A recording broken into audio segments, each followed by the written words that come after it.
These are the Daily Tech headlines for Tuesday, August 6, 2024. I'm Rob Dunwood. The U.S. Court for the District of Columbia has ruled that Google violated antitrust law, spending billions of dollars to create an illegal monopoly and become the world's default search engine.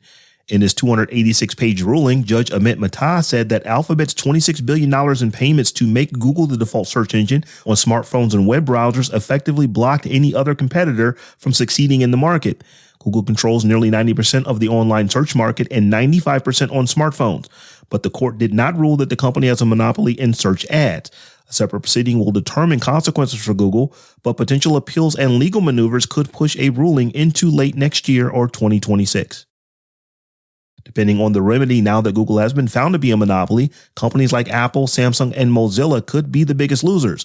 Some speculate that Apple receives as much as $20 billion from Google every year in exchange for putting its search engine front and center on its iPhones via the Apple Safari web browser.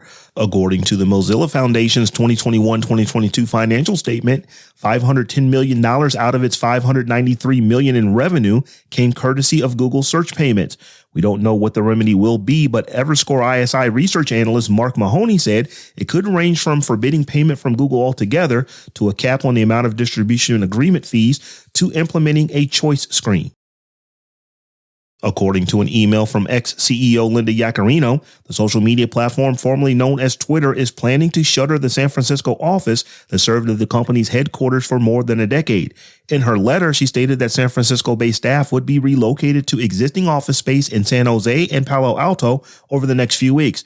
The move comes as San Francisco is struggling to revive its downtown district and its commercial real estate market, and it marks a setback to the city's efforts to turn the gritty mid-market street area into a thriving tech hub.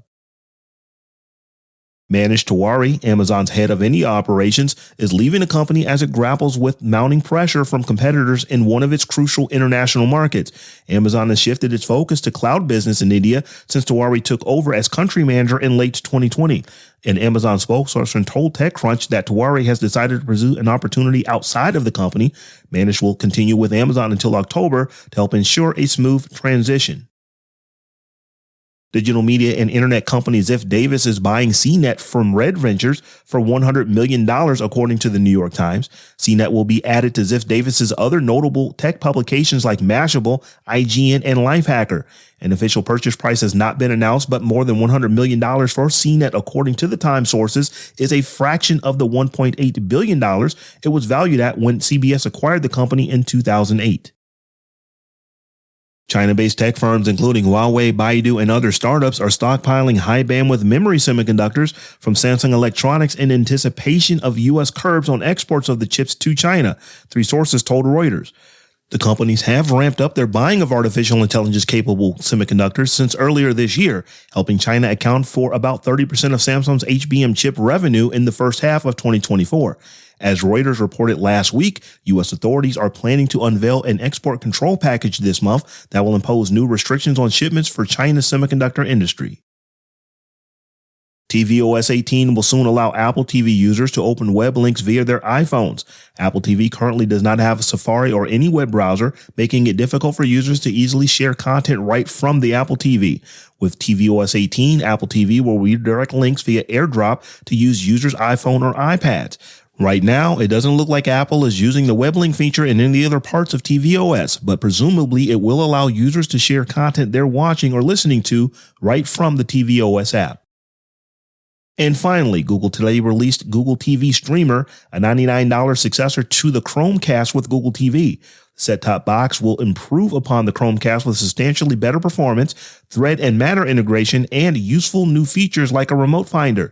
The Google TV Streamer is 22% faster than the Chromecast with Google TV, has double the RAM, and 32 gigabytes of integrated storage. It comes in white and gray and will be available starting September 24th. For more discussion of the tech news of the day, subscribe to dailytechnewsshow.com. And if you enjoy the show, remember to tell a friend to check us out. Thanks for listening. We'll talk to you next time.